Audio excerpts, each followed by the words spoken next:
Eh, Saludos para todos, bienvenidos, bienvenidos a la reunión de familias. Hoy volvemos a retomar el libro del Éxodo. Hoy vamos a estudiar el capítulo número 12 y vamos a tener el momento de la alabanza y vamos a tener el momento de la oración y vamos a exponer el capítulo 12 en dos partes.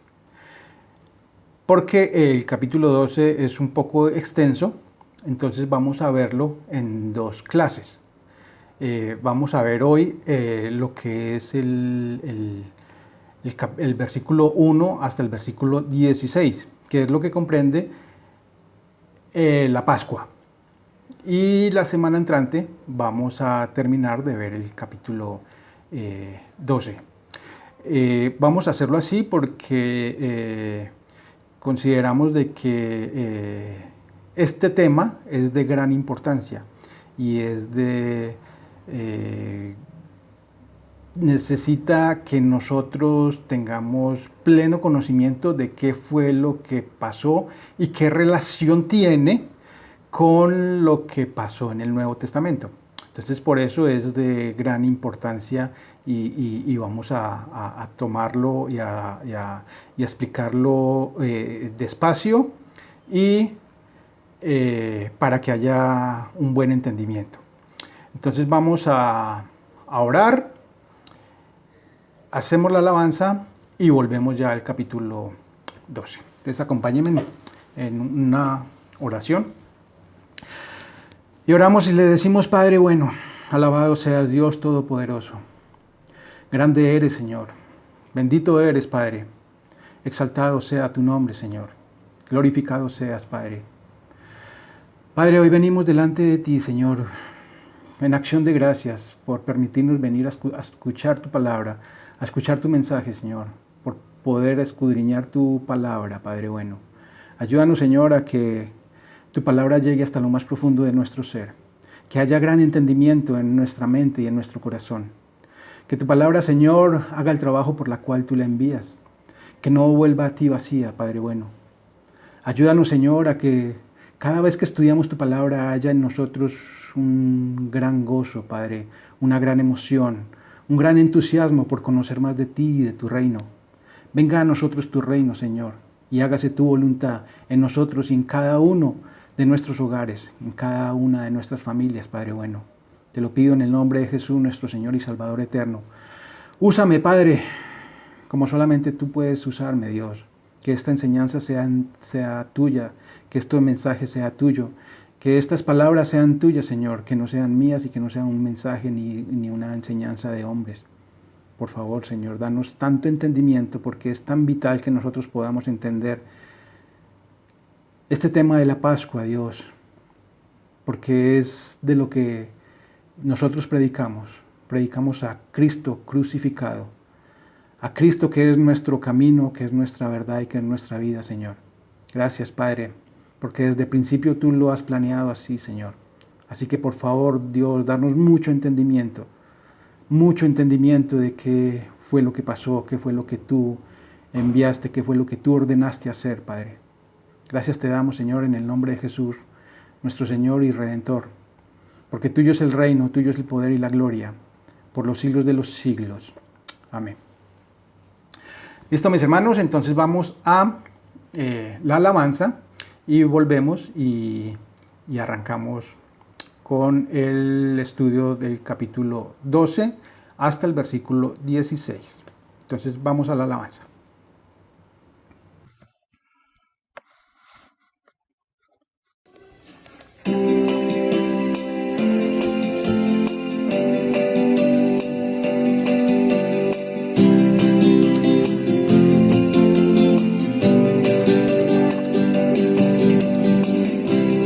Como es bueno, vivimos unidos como hermanos. Hoy como es bueno estar en la familia de Dios.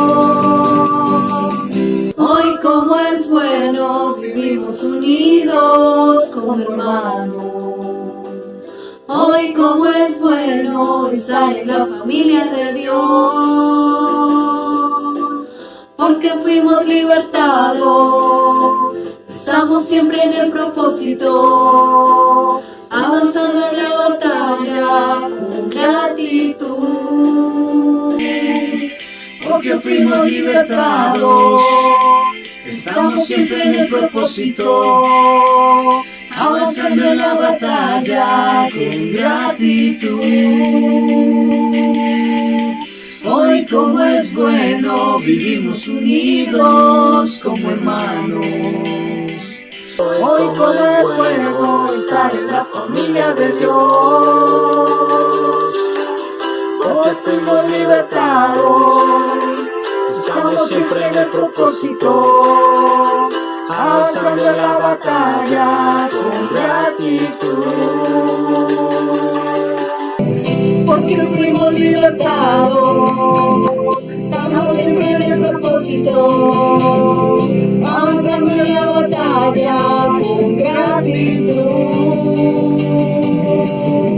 con gratitud, con gratitud, con gratitud.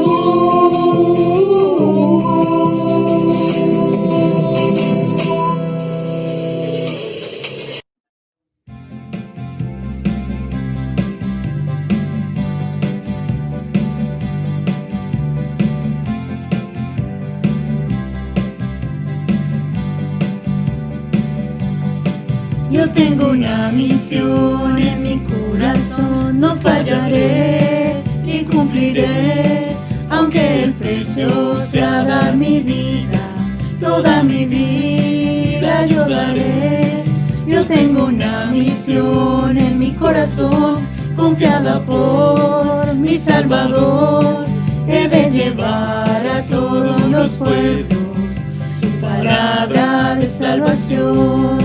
Porque su amor fue mucho más, murió en la cruz para salvar. Entonces, ¿qué impedirá en este mundo la misión? Porque su amor fue mucho más, murió en la cruz para salvar. Entonces, ¿qué impedirá en este mundo la misión?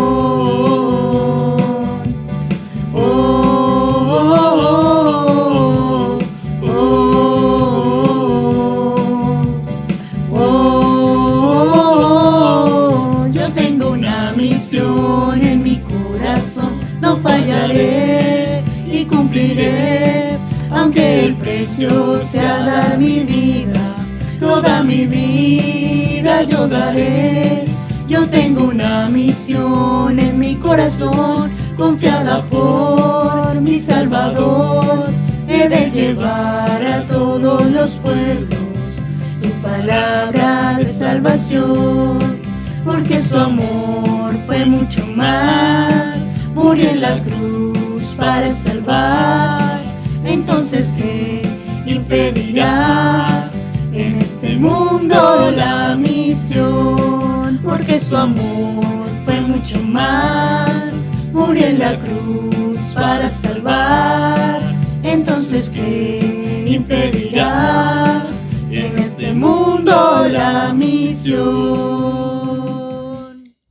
Listo, mis hermanos, después de estas canciones de la alabanza, entonces vamos a de una vez al capítulo 12 y vamos a estudiar lo que les había comentado. Vamos a estudiar 4 temas especiales, pero hoy vamos a ver el primero, que es la Pascua.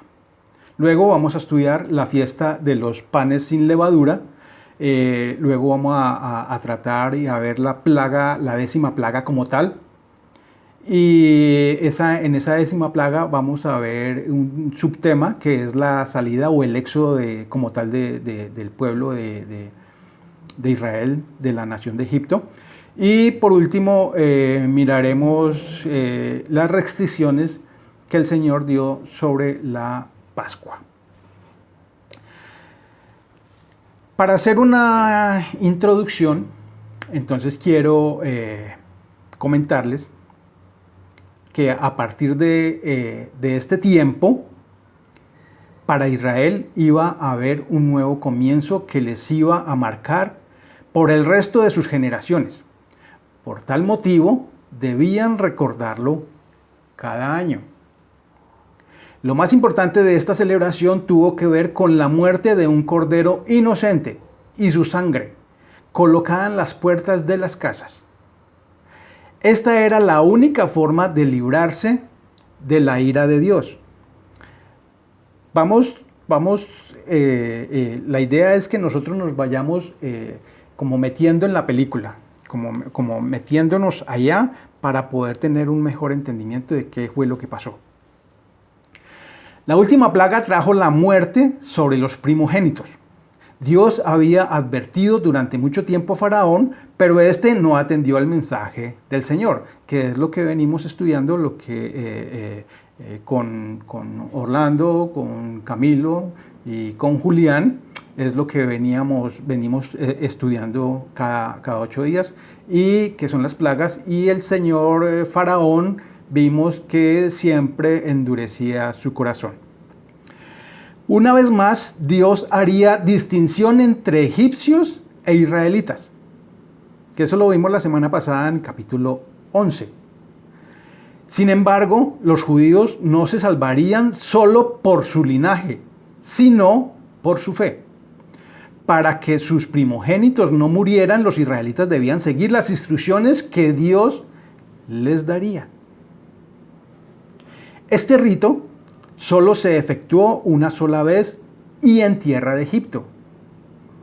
De ahora en adelante solo se recordaría y se conmemoraría. Bueno, ahora vamos a leer el capítulo 12 hasta el versículo 16. Dice así: En Egipto el Señor habló con Moisés y Aarón. Les dijo: Este mes será para ustedes el más importante, pues será el primer mes del año. Hablen con toda la comunidad de Israel y díganles que el día 10º de este mes todos ustedes tomarán un cordero por familia, uno por cada casa. Si alguna familia es demasiado pequeña para comerse un cordero entero, deberá compartirlo con sus vecinos más cercanos, teniendo en cuenta el número de personas que sean y las raciones de cordero que se necesiten, según lo que cada persona haya de comer. Versículo 5.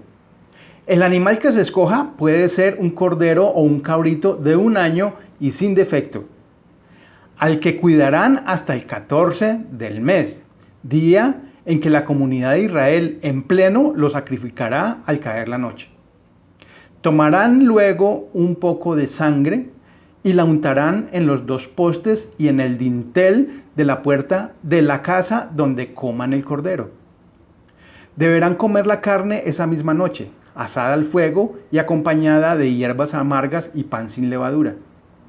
No deberán comerla cruda ni hervida, sino asada al fuego, junto con la cabeza, las patas y los intestinos. Y no deberán dejar nada. En caso de que algo quede, lo quemarán al día siguiente. Dice el versículo 11. Comerán el cordero de este modo: con el manto ceñido a la cintura, con las sandalias puestas, con la vara en la mano y deprisa. Se trata de la Pascua del Señor.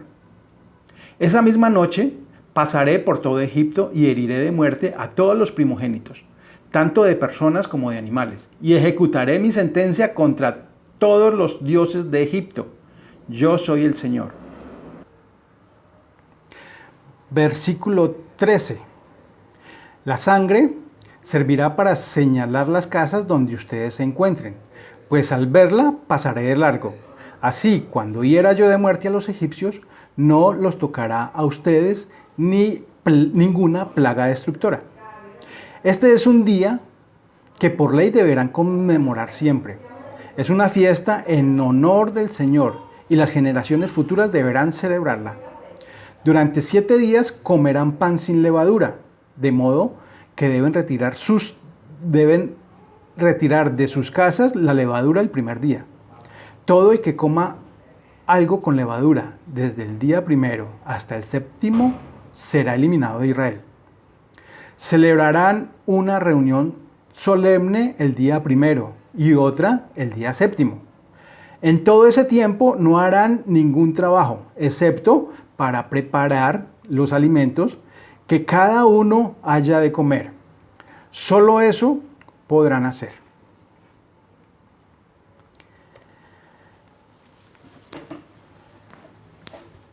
Dentro del contexto que nosotros venimos estudiando, entonces quiero recordarles que el pueblo judío se encontraba en la tierra de Gosén, que fue donde llegó la familia de José cuando era gobernador de esta nación. Lo recordamos que lo estudiamos en el libro de Génesis, en el capítulo 47, donde decía que la tierra de Egipto delante de ti está, el versículo 6.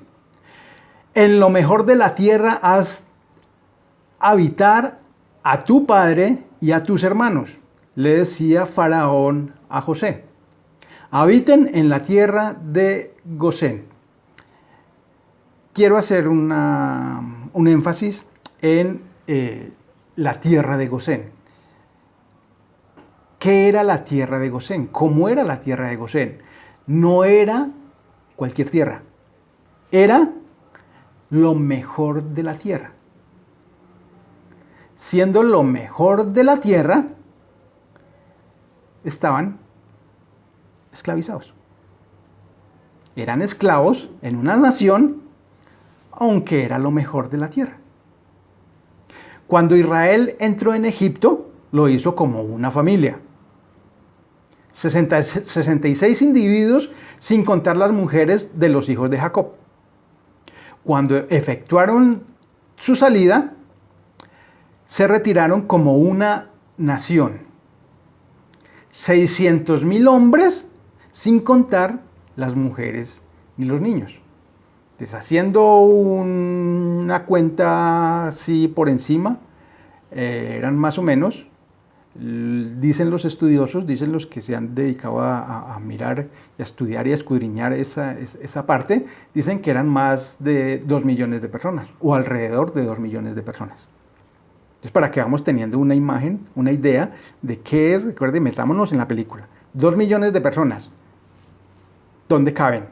Para que den una idea de cuántas personas fue las que salieron de Egipto. El pueblo de Israel, antes de la Pascua, era esclavo del faraón. Lo estudiamos, lo vimos la semana pasada con Julián, en Éxodo, en el capítulo 1, del 1 al 22. Después de la Pascua, fue un pueblo libre de esa esclavitud.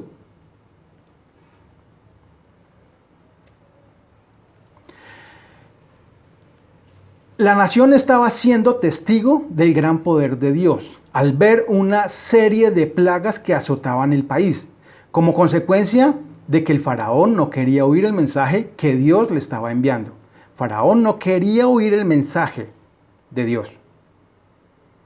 Recuerden que aquí es el mensaje. Nosotros estamos oyendo el mensaje, ¿cierto? Estamos oyendo el mensaje porque nosotros sí estamos aprendiendo del ejemplo, como dice en Corintios, como dice Pablo en Corintios, que esas cosas están para ejemplo de nosotros. Como nosotros ya vimos el ejemplo, ya vimos qué fue las consecuencias que tuvo esta nación y que pasó Faraón, entonces eso lo estamos aprendiendo nosotros. Entonces nosotros, como buenos hijos, aprendemos de esos ejemplos, de esos malos ejemplos. ¿Para qué? Para que no nos pase a nosotros, ¿cierto? Nótese la grandeza y lo sobrenatural del rescate de Israel. El propósito de Dios era tener un pueblo cuyo testimonio al mundo sería salvados por el poder de Dios. Él deseaba grabar el suceso en la mente de Israel, de tal manera que en los días venideros, cuando viniera la opresión y la prueba, pudieran siempre ver y recordar que la salvación es del Señor. para que nosotros tengamos claro y conscientes de que la salvación es del Señor. Había llegado el mes más importante para la nación judía. Lo leímos en el versículo 1. Este mes es de gran importancia para Israel. Tan importante es que el Señor les cambió todo. O sea, no importaba en qué mes iban. De ahí en adelante era el primero. O sea, ya lo viejo ya no importa. Ya todo iba a ser nuevo, inclusive el tiempo. El tiempo empieza a partir de esa fecha, de ese día. Poder de Dios para liberar. Entonces decimos que Dios liberó al pueblo de Israel usando a un hombre llamado Moisés. Pero cuando expresamos que fue por medio de la sangre y del poder, entonces hacemos referencia a la sangre de los corderos y las manifestaciones sobrenaturales del poder de Dios. El rescate de Israel de la esclavitud en Egipto es la medida del poder de Dios. El que hoy, por medio de su Hijo, nos rescata de las manos del príncipe de este mundo. ¿Quién es? Satanás, quien tiene al mundo esclavo del pecado. Entonces aquí ya vamos haciendo la relación de lo que pasó con el pueblo de Israel, de lo que pasó, lo que el Señor hizo con su nación, con su pueblo escogido, y con lo que pasó en el Nuevo Testamento. Esa relación siempre la vamos a ver y es lo que vamos a tratar de hacerlo simple hoy. Entonces, Israel estaba esclavo de un príncipe, de un faraón. Eran esclavos. Nosotros, en el Nuevo Testamento, ya el pueblo, nosotros como mundo, estamos esclavos del pecado. Hemos sido esclavizados por el pecado. Dice en Juan 8:34, ciertamente les aseguro que todo el que peca es esclavo del pecado. Juan 8:34, todo el que peca es esclavo del pecado. Juan también dice en la primera carta, en el capítulo 3, versículo 8, dice que el que practica el pecado es del diablo, porque el diablo ha estado pecando desde el principio. El Hijo de Dios fue enviado precisamente para destruir las obras del diablo. El Hijo de Dios fue enviado para destruir las obras del diablo. El Señor envió a Moisés para sacar al pueblo de Egipto de manos de Faraón, de esa esclavitud sobre la cual ellos estaban inmersos. Gálatas 1:4 dice Pablo así, que Jesucristo dio su vida por nuestros pecados para rescatarnos de este mundo malvado, según la voluntad de nuestro Dios y Padre. Entonces vamos haciendo la relación. El pueblo de Egipto fue rescatado de su esclavitud, que estaban bajo el dominio de Egipto. Nosotros fuimos rescatados de esa esclavitud que estábamos bajo el dominio del príncipe de este mundo, que es Satanás. Nos liberó, nos dio ese regalo, porque es un regalo que nosotros no merecíamos. Entonces vamos avanzando. ¿Cómo lo hizo el Señor con el pueblo de Israel y cómo lo ha hecho con nosotros? ¿O cómo lo hizo con nosotros? ¿Cómo lo hizo en el Nuevo Testamento? Dice, ese cordero debía de ser uno por familia, según lo que cada persona haya de comer. Versículos 3 y 4, ¿cierto? El cordero debía ser consumido por todos y cada uno. toda la familia y cada uno tenía que comer. Todos los integrantes de la familia tenían que comer.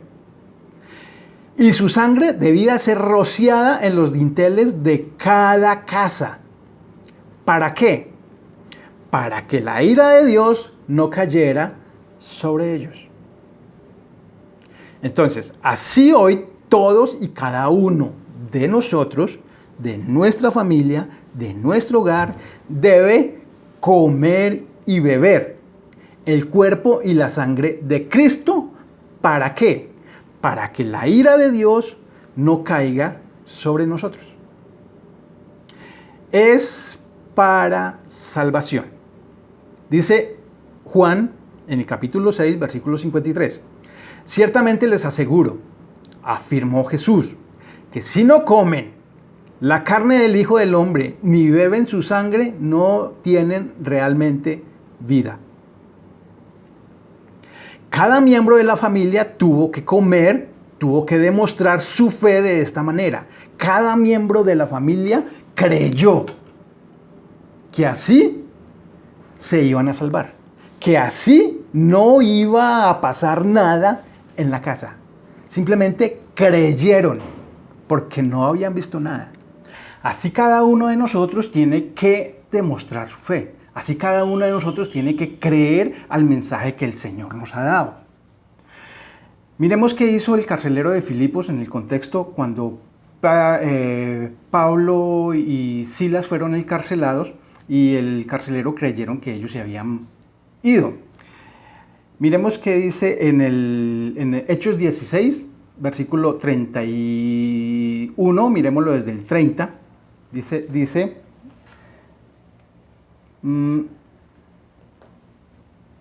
versículo 30. Después de ver el contexto, después de que el carcelero se angustió, dice en el versículo 30, y después de sacarlos, el carcelero, a Pablo y a Silas, dijo, señores, ¿qué debo hacer para ser salvo? Ellos respondieron, cree en el Señor Jesús y serás salvo. ¿Qué tiene que hacer? Creer. Y no solamente será salvo él, sino que será salvo tú y toda tu casa. Dice en el versículo 32, y le hablaron la palabra del Señor a él y a todos los que estaban en su casa. Y le hablaron la palabra, el mensaje llegó a su casa, llegó a él. Y más adelante dice que el carcelero los tomó aquella misma hora de la noche y les lavó las heridas y enseguida fue bautizado con todos los suyos. Fue salvo él, tuvo salvación él y todos los integrantes de su casa. ¿Por qué? Porque oyó el mensaje de Pablo, oyó ese mensaje de salvación, oyó el mensaje que ellos estaban llevando. Nosotros tenemos hoy que creer al mensaje, no pertenecer a una institución. No somos salvos por pertenecer a una iglesia donde el aviso es más grande, donde hay más personas, donde el pastor es el ungido del Señor. Entonces esa es la única parte donde hay salvación. No, tenemos que oír el mensaje que Dios nos ha dado. Así es que Dios nos da ese regalo. En Cristo Jesús, que es el mensaje que hoy predicamos, se ve plenamente el amor de Dios. En Cristo se cumple lo que estamos estudiando en el Antiguo Testamento, lo que estamos estudiando en el Éxodo. Entonces, en Cristo vemos la plenitud del amor de Dios para nosotros. De un año sin defecto, leímos en el versículo 5. Alrededor de este tiempo de vida es que el cordero inicia su vida productiva. En el campo pecuario, los corderos de un año es donde más valen económicamente, porque es donde inician su vida reproductiva. Es donde más vigor tienen los animales, es donde más ímpetu hay, es donde más se explota estos animales. Entonces, donde estos animales más hembras pueden saltar, pueden aparearse en el día.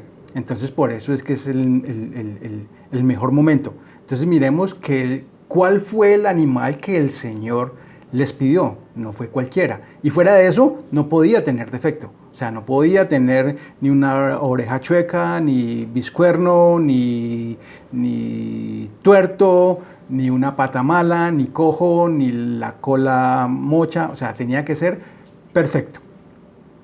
En Jesús era su mejor momento cuando dispuso su vida. Recordemos que Jesús entregó su vida alrededor de los 33 años y medio más o menos, que es lo que dicen los estudiosos. Que cuidaran hasta el 14 del mes era un tiempo de cuarentena en el que cualquier enfermedad oculta que estuviera en el carnero se haría manifiesta. Es como una cuarentena de lo que nosotros precisamente estamos viendo hoy en día. Entonces, esa cuarentena, digamos lo que hoy hacen, lo que hoy dicen que la cuarentena es de 14 días, miremos que aquí también dice que era 14 días, porque es hasta el día 14 del mes, o sea, 14 días. En ese día es que se manifiesta cualquier enfermedad y el animal no podía tener ninguna enfermedad. ¿Qué relación tiene esa cuarentena del Cordero con Jesús?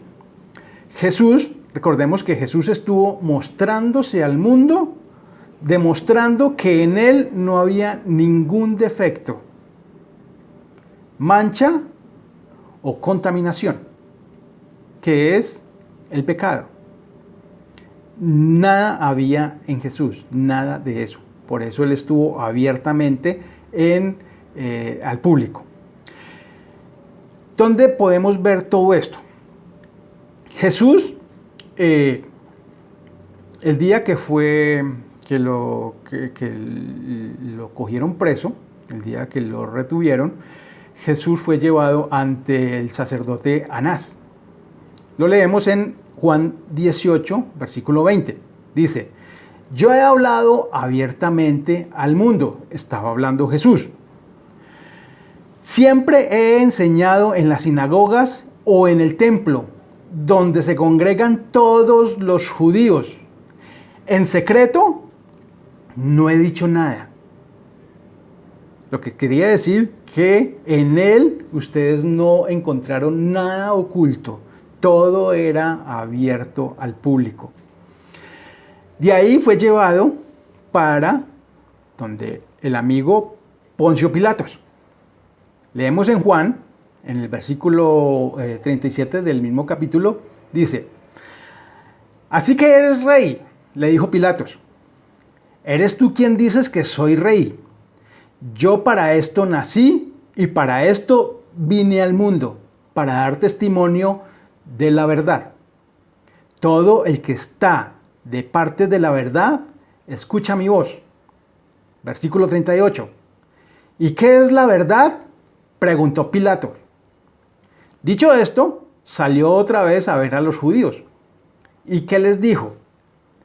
Yo no encuentro que éste sea culpable de nada, declaró. O sea, que lo llevaron ante Pilatos para ver si el Cordero de Dios tenía algún defecto. Y ahí no terminó, porque de ahí Pilatos, ¿para dónde lo envió? Para donde Herodes, que estaba en la zona. Entonces dice el versículo, el capítulo 23 de Lucas. Entonces Herodes y sus soldados, con desprecio y burlas, le pusieron un manto lujoso. ¿Y qué pasó? ¿Y lo condenaron? ¿Le encontraron algo malo? No, dice, y lo mandaron de vuelta a Pilatos. Ahora, un cordero sin mancha ni contaminación. Ya lo habían revisado y ahora, ¿qué leemos nosotros en las cartas del Nuevo Testamento? Dice Pedro, en su primera carta de Pedro, en el capítulo 1, versículo 18. Como bien saben, ustedes fueron rescatados de la vida absurda que heredaron de sus antepasados.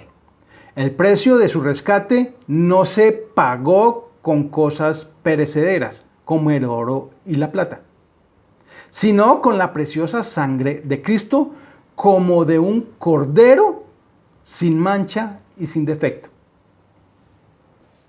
En el capítulo 2 de la primera de Pedro, dice, Él no cometió ningún pecado, ni hubo engaño en su boca. Versículo 23 dice, cuando proferían insultos contra Él, no replicaba con insultos.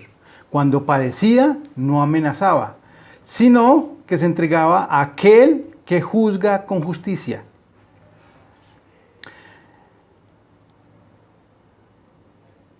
Lo que quiero hacer énfasis es en cómo Jesús nunca se le encontró ninguna falta, nunca se le encontró ningún pecado, nunca se le encontró ninguna mancha.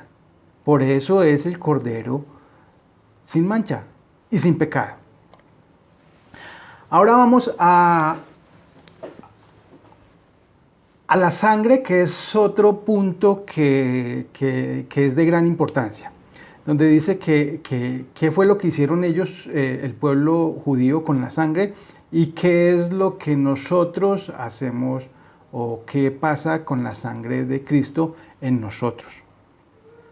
Entonces dice que la sangre rociada en los dinteles era la señal para que el Señor pasara de largo y no tocara a los israelitas ninguna plaga destructora o ningún ángel de la muerte. En el versículo 13 lo leímos. Ahora, hoy nosotros fuimos comprados por un precio muy alto, que fue la sangre del Hijo de Dios. Esa sangre nos liberó de la esclavitud a la que éramos sometidos, la esclavitud que hablamos ahorita rato.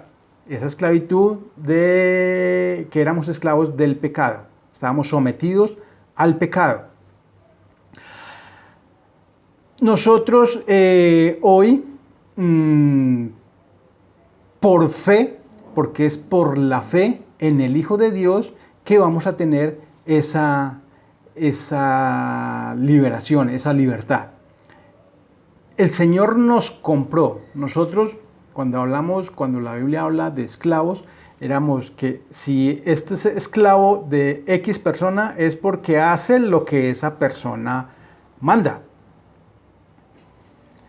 Y si yo quiero comprar esa persona, entonces esa persona queda a mis órdenes y yo sería su amo.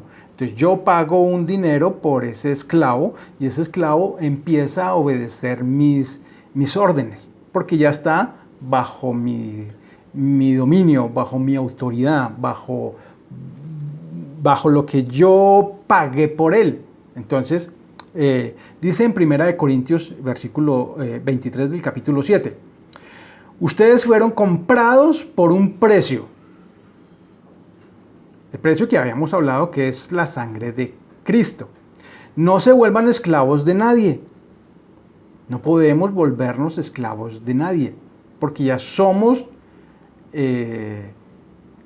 fuimos comprados por la sangre de Cristo, que no es oro ni plata, sino la sangre preciosa del Hijo de Dios. Romanos 3:25 dice, Dios lo ofreció como un sacrificio de expiación que se recibe. Ese sacrificio de expiación se recibe por la fe en su sangre, para así demostrar su justicia, para así demostrar la justicia de Dios.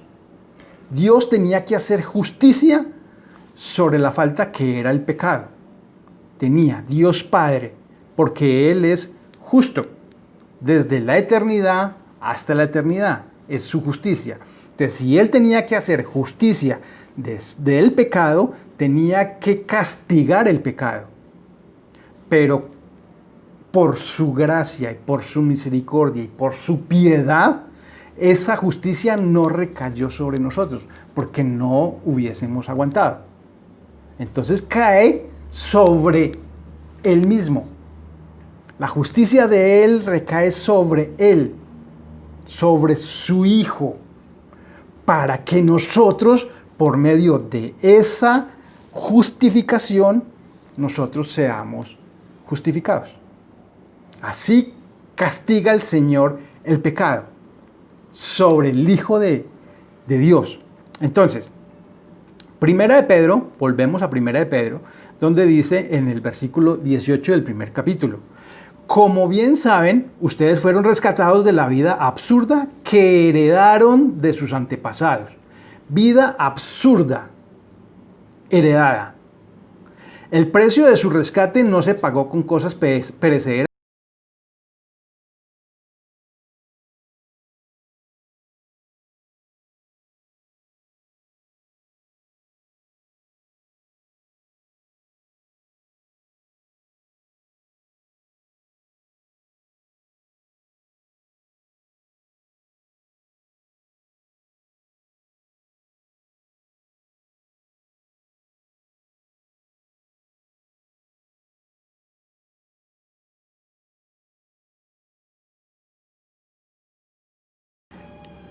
Hebreos 9, el autor de Hebreos, en el capítulo 9, en el versículo 11, dice: Cristo, por el contrario, al presentarse como sumo sacerdote de los bienes definitivos en el tabernáculo más excelente y perfecto, no hecho por manos humanas, es decir, que no es de esta creación, entró una sola vez y para siempre en el lugar santísimo. No lo hizo con sangre de machos cabríos y becerros, sino con su propia sangre, logrando así un rescate eterno. Jesucristo se convierte en nuestro sumo sacerdote. Recordemos que el sumo sacerdote es la persona que entraba de la tribu de Leví, era el encargado de entrar al lugar santísimo a llevar la sangre, a hacer el sacrificio del cordero. Ese sumo sacerdote era el encargado de hacer el rito como tal, que estamos hablando, recordándolo cada año. Siempre habían esos sacrificios. Y ese sumo sacerdote tenía que entrar cada año. Y con Jesús dice el autor de Hebreos, que Jesús es nuestro sumo sacerdote. Ese que entra, pero ya no lleva sangre de corderos, sino su propia sangre. Que ahora, ya antes, la sangre de los corderos simplemente cubría el pecado por un año. Ahora, la sangre del Cordero de Dios quita el pecado. Ya no solamente lo cubre, sino que lo quita.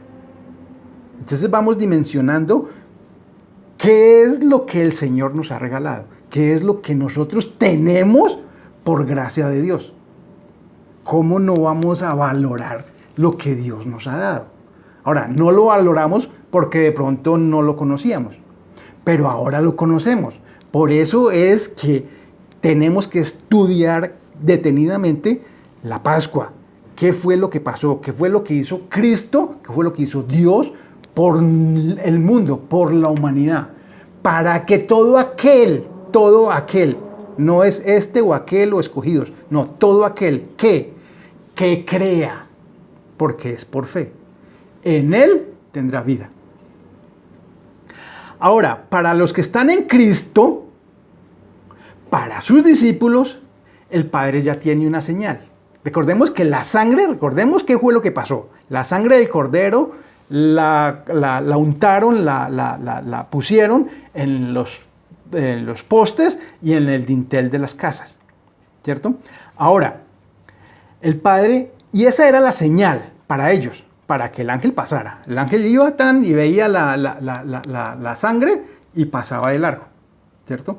Ahora, nosotros tenemos otra señal. El Padre tiene una señal que es la que observa cuando mira a estas personas y pasa de largo dándoles vida en vez de muerte. Eso fue lo que pasó allá, ¿cierto? El ángel pasaba y seguía. Miraba la sangre y seguía. Entonces, ahora lo que el Padre ve en sus discípulos, en los hijos de Dios, ¿qué es? Es la sangre de su Hijo. Ya no me mira a mí, porque yo soy un hombre pecador. Y si me mirara a mí, su justicia me acabaría. Por eso, por su gran amor, ya no me mira a mí, sino que mira la sangre de su Hijo. Por eso es que no me destruye. Por eso es que su ira no cae sobre nosotros. Por eso es que su ira ya no nos va a destruir como tal. Por eso es que dice la Biblia que nosotros tenemos vida eterna. Vida en abundancia. ¿Por qué? Es por la sangre de su Hijo. Esa es la señal que cada uno de nosotros debe de tener. Gálatas 2:20 dice: he sido crucificado con Cristo y ya no vivo yo, sino que Cristo vive en mí. Ya no vivo yo. Es un versículo que los de la charla bíblica conocemos muy seguido porque lo nombramos permanentemente. Gálatas 2:20. Ya no vivo yo, sino que es Cristo quien vive en mí. Entonces, lo que ahora vivo en el cuerpo, lo vivo ¿por qué? Por la fe en el Hijo de Dios, quien me amó y dio su vida por mí. Entonces queda claro, yo me identifico con Cristo, me identifico con el Hijo de Dios, me identifico con la muerte de Cristo, me identifico con la cruz, me identifico con esa sangre que Él derramó por mí, porque con esa sangre fue que fui comprado, y entonces me identifico, y entonces ahora ya el Padre ya no me mira a mí, sino que mira la sangre de su Hijo que me cubre. Entonces esa es la señal. La señal del pueblo de Egipto, del pueblo de Israel en Egipto, era la sangre en los dinteles. Ahora, la sangre que tenemos nosotros como templo del Señor es la sangre de Cristo que me cubre. Entonces el Señor viene y ya no me mira a mí, que soy pecador. Ahora mira la sangre de su Hijo, porque ya no vivo yo. Y ahora es Cristo quien vive en mí. ¿Dónde pasó todo eso? Cuando yo me identifico en el bautismo con Cristo. Entonces soy, en el bautismo, soy revestido de Cristo. Y entonces ya las cosas viejas pasaron. Recordemos que Israel ese día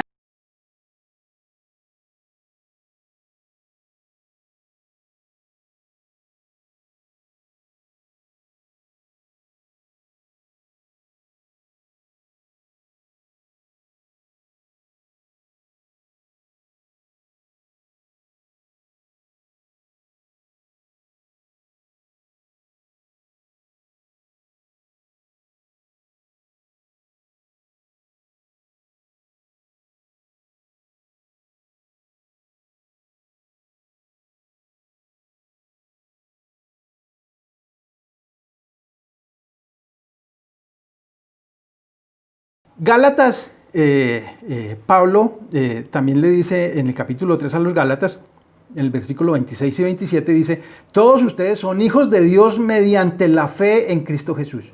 Mediante la fe. El pueblo judío fue liberado mediante la fe en lo que iban a hacer, en la sangre del cordero, de ese cordero que están sacrificando allá. Ahora, todos ustedes son hijos de Dios mediante la fe en Cristo Jesús. Porque todos los que han sido bautizados en Cristo se han revestido de Cristo. Todos los que han sido bautizados se han revestido de Cristo. Por eso es que el Señor ya no me ve a mí. Porque es Cristo quien me está revistiendo.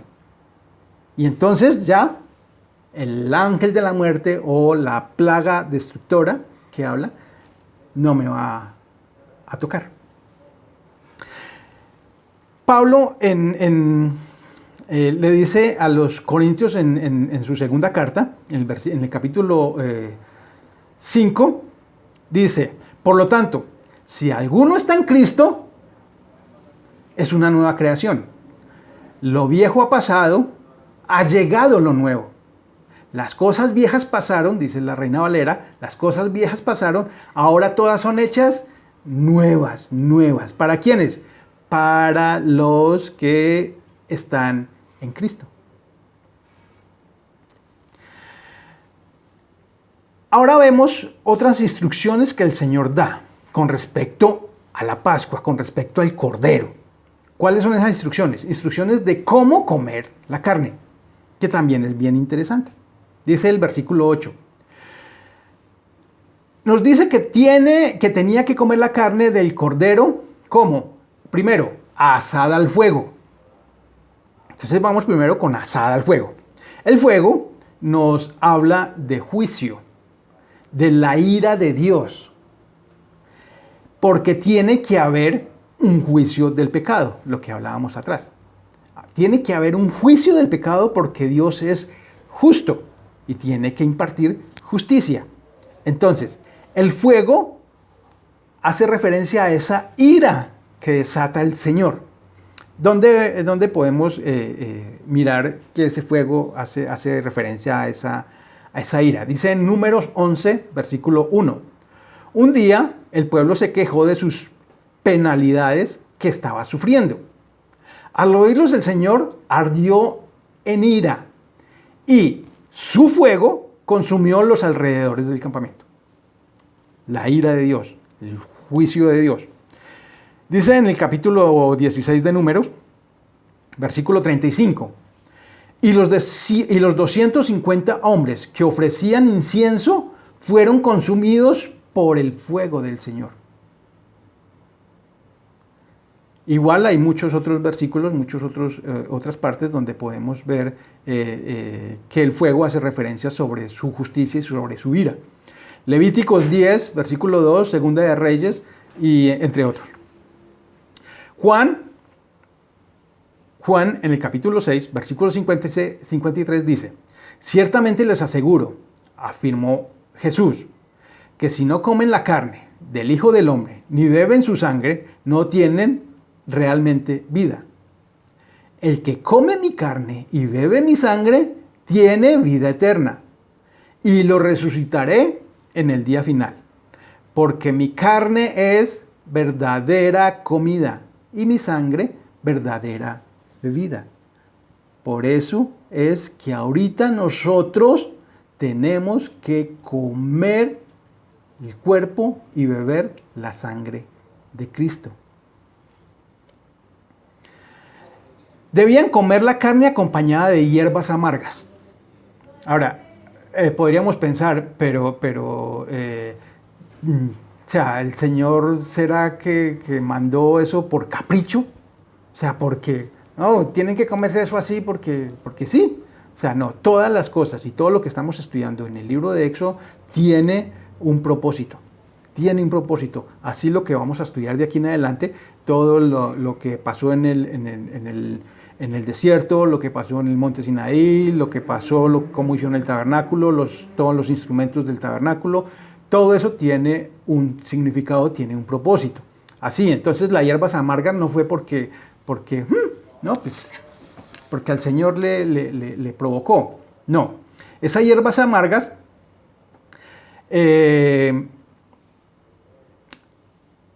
hacen referencia a que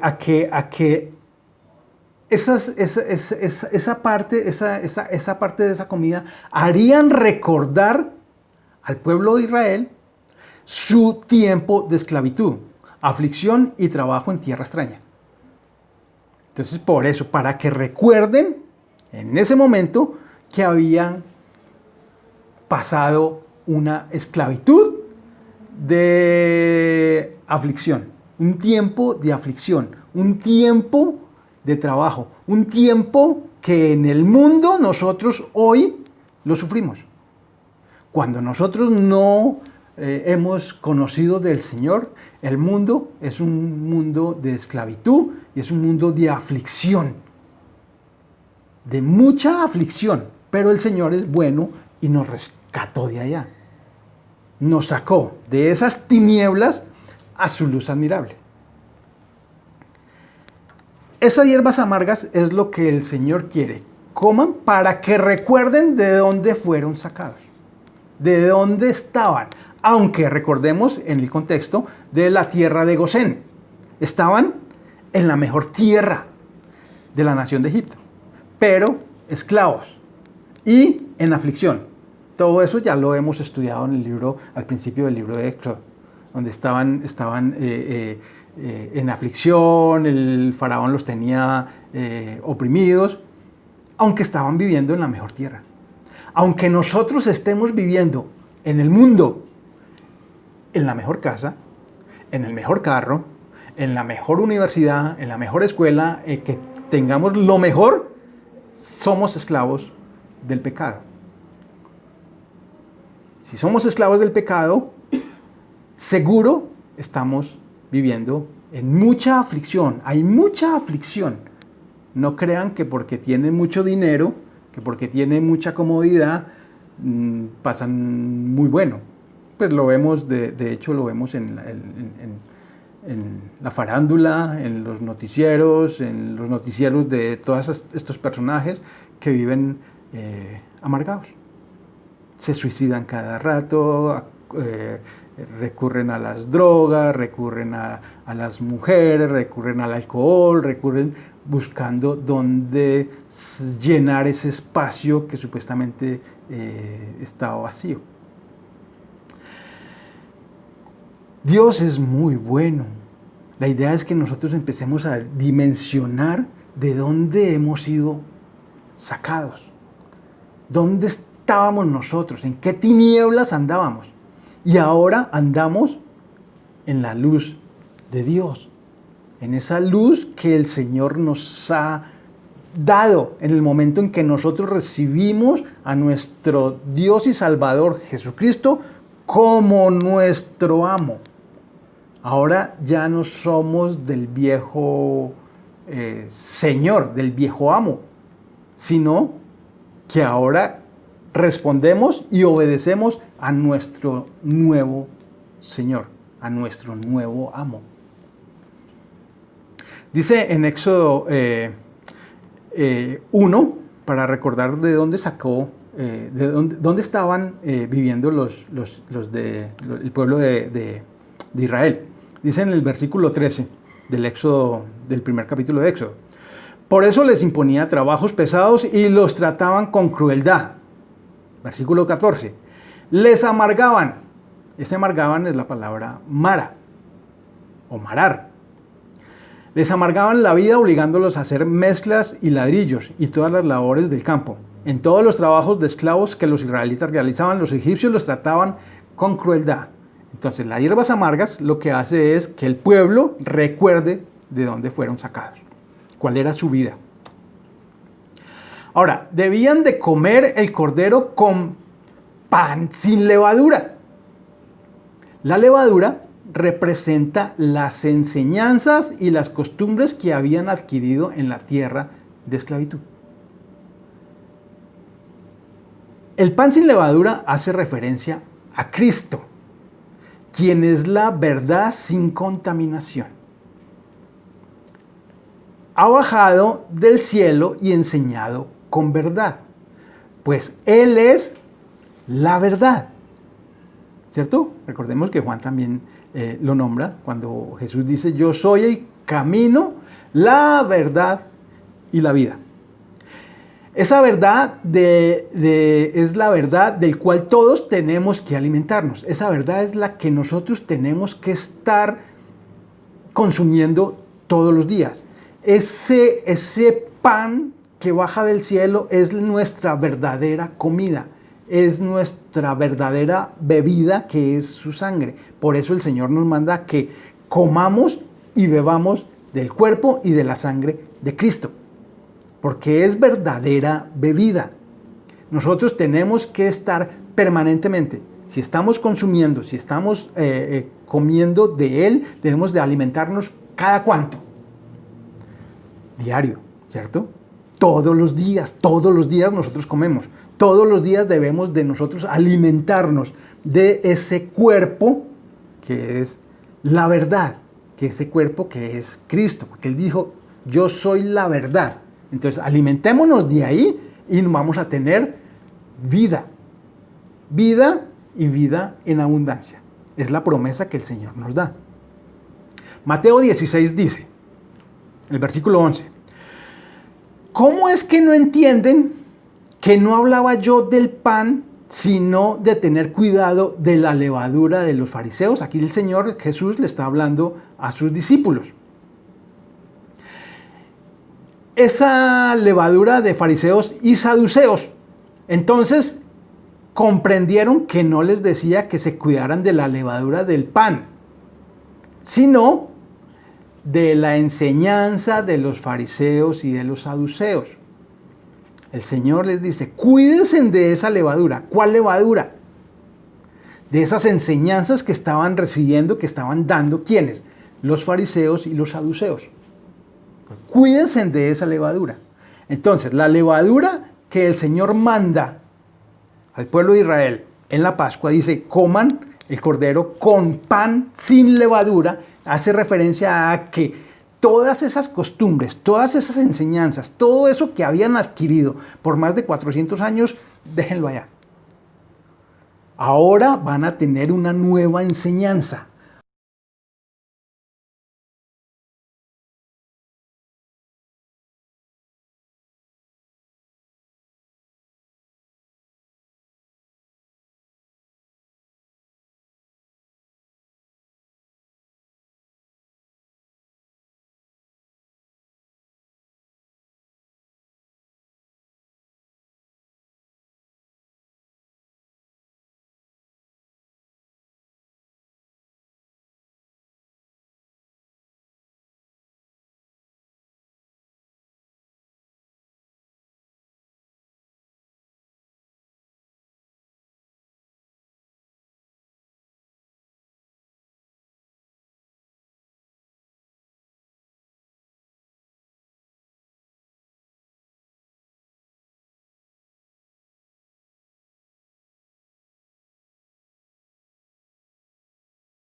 Pablo, por su parte, le dice a la provincia de Corinto, en su primera carta, le dice en el capítulo 5, versículo 6, hacen mal en jactarse. ¿No se dan cuenta que un poco de levadura hace fermentar toda la masa? Desháganse de la vieja levadura para que sean masa nueva. Masa nueva. Panes sin levadura, como lo son en realidad. Porque Cristo, nuestro Cordero Pascual, ya ha sido sacrificado. Versículo 8. Así que celebremos nuestra Pascua no con la vieja levadura, que es la malicia y la perversidad, sino con pan sin levadura, que es la sinceridad y la verdad.